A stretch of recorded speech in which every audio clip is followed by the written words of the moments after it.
Mesquite, Texas, a quiet neighborhood, an ordinary house. But inside, peace had already given way to shadows, silent footsteps, sounds echoing through empty rooms, bare feet waiting in the dark at midnight, and a name whispered when no one should be there. Carlos. Cabinets flung wide open on their own, a little girl's laugh echoing in the darkness. But is she really a child, or something much older and darker?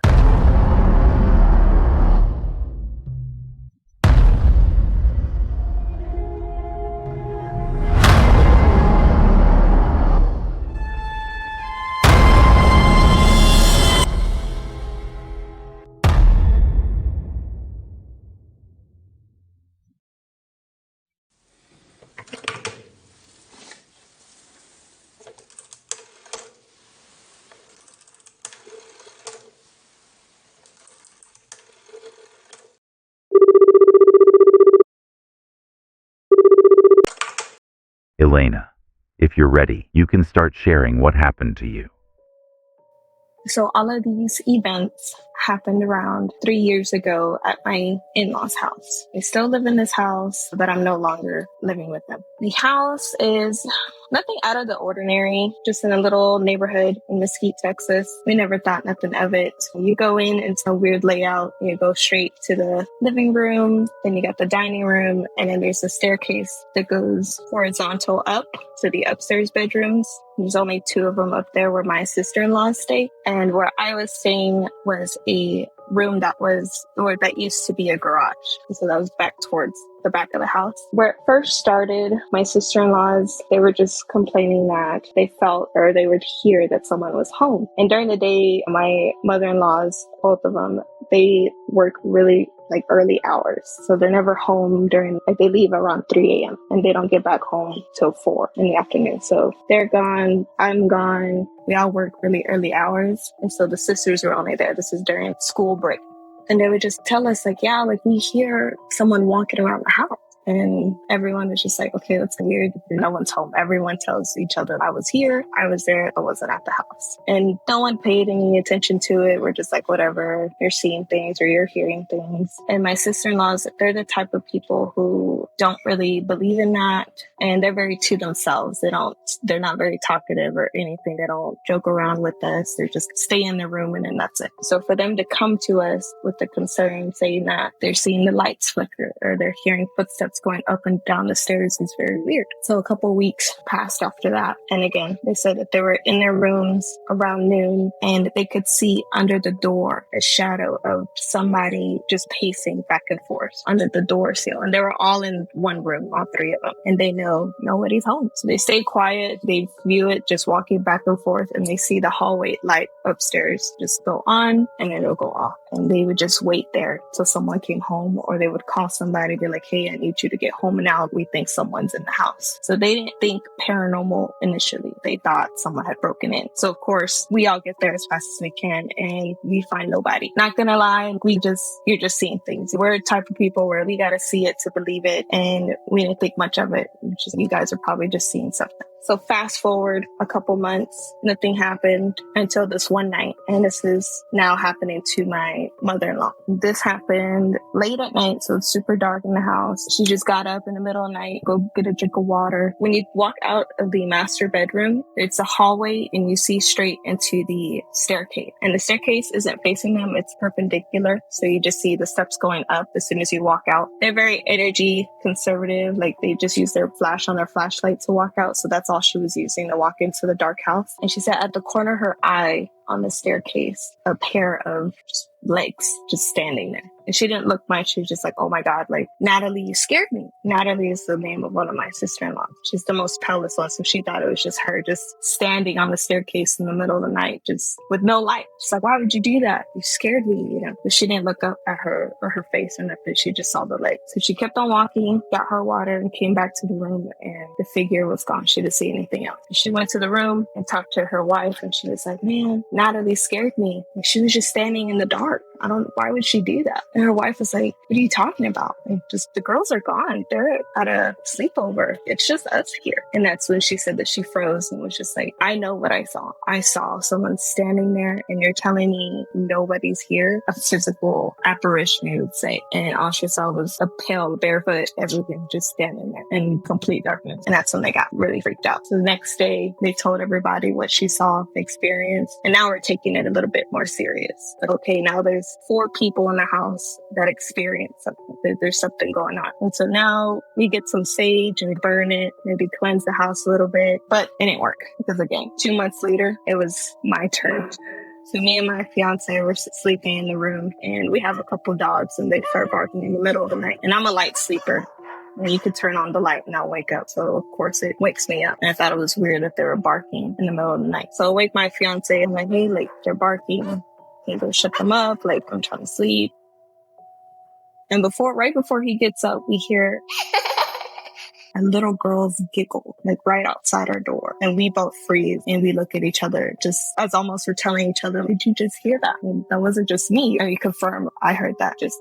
So now my heart's pumping. I'm freaking out because I just heard something. And we know everyone's laugh in the house, and no one laughs like that. It sounded straight out of a horror movie clip of a little girl laughing. And we stood there in the silence, in the dark, and nature called. I needed to go to the restroom, but I did not want to go out there. But I had to. So I got my courage, got my phone, got my flashlight, and decided, I'm going to do it. I need to go. And when I opened the door of my room, I could see straight into the kitchen. It's right in front of me. And I don't know why, but all of the cabinets in the kitchen were swung wide open. Usually that's not a terrifying sight, but something in me told me, like, that is not right. Why is that like that? And my heart sunk, and just at the sight of it, I ran to the restroom and stayed in there. I had to gather my courage again and come back, ran to the room. And again, I glanced real quick at the kitchen, and still all the cabinets were. And so I tell him, hey, like, those cabinets are open, and it just scares me to look at it. I don't, like, who would do that in the house? And we know when someone comes into the kitchen because we can see through the door the light that turns on. But the door has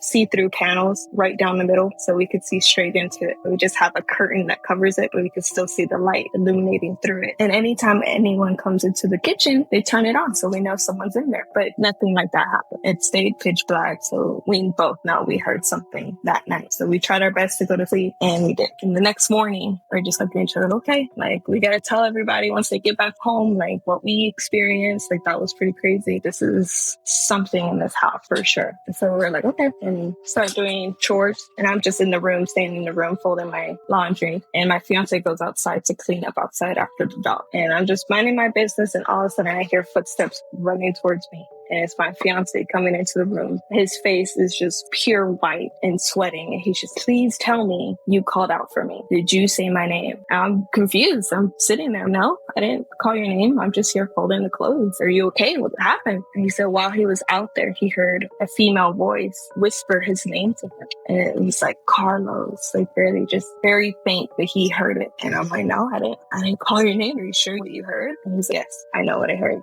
I'm freaking out. We have to do something about this. So once all his family comes home that night, we sit down with them again, have a little family meeting. We're like, hey, this is what we experienced. We heard this. We both heard it. And in my fiance's case, he heard it in 2 separate occasions. So we just sit down and agree that we need a professional. We need to get somebody in here, like a medium, and try to get to the bottom of this. Everyone was a skeptic because everyone was like a see it to believe it. A shock factor. Wow, that's crazy you went through that. But I don't know how I feel about it. I don't really have a stance on it until I experience something. And sure enough, we all had experiences throughout the whole time. It just came after us like one by one, like, yep, not everyone believes. So we left that up to his mom. She actually brought a medium. And he said immediately, he said, this little girl feels like this is her home and that you guys are intruding in her home. And they try to ask questions. Did she live here? Did she die here? What happened? And we couldn't find anything. He couldn't give us an answer. We didn't know it was like a little girl spirit until after my mother-in-law had saw it. Because when my sister-in-laws were upstairs in their room and they saw footsteps and they saw the shadow going back and forth, they said that the footsteps sounded heavy and they thought it was a man in the house, like going through their things. So why would a little girl spirit be making such loud noises and big thuds? So that's why I always thought this is something trying to portray itself as a little girl, when in reality, it was probably something much more than that. So they just continued with the blessing in the house. They lit up some incense, some sage, I think. And he went all around just saying that this is not your home. Stop messing with these people. You need to move on. You need to cross over something. And after he left, nothing. Just it all stopped. We like to, even now we talk about it. We're just like, yeah, it was weird, like that we just experienced that. But we still all don't know what we heard or what we saw. It was just unexplained. But we're just thankful that it stopped after she brought the medium in. The only thing that I could think of that still happens when I visit is you feel eyes on you. You always feel like something is watching. And the dogs, they have 4 dogs there, and they would just play, and then all of a sudden they all just stare at a corner or in the middle of the air. And I would try to stop them, like, hey, what are you looking at? Because it freaks me out, and I don't want to think about that. And what are you looking at? Come on, let's come over here, let's play. And no, they're fixated. And that's the only thing that happens now. Very rare occasions they will growl at nothing.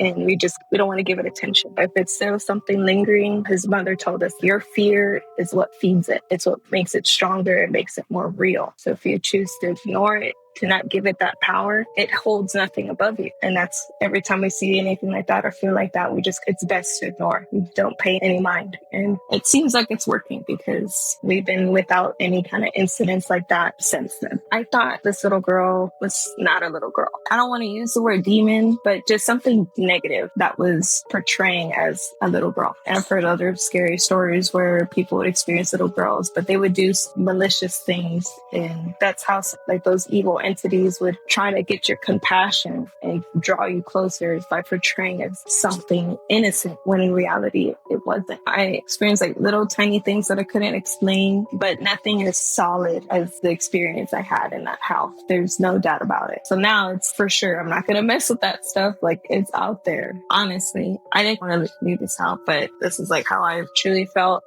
His mother practiced Santería, and I've talked to her about it, and she claims this is all good. They still work through God. And I believe her, truly. But anytime I heard about it outside of her, that it was negative, that you were dealing with like Santa Muerte or something. So there's something in me that thought that's what brought it. Point the finger. I didn't want to act like accuse because that's her religion. I respect that. And I didn't want to make her feel bad or anything. It's just my theories. Yeah, I wouldn't be surprised. You gotta be very pure, very good intentions, and you can't mess with it.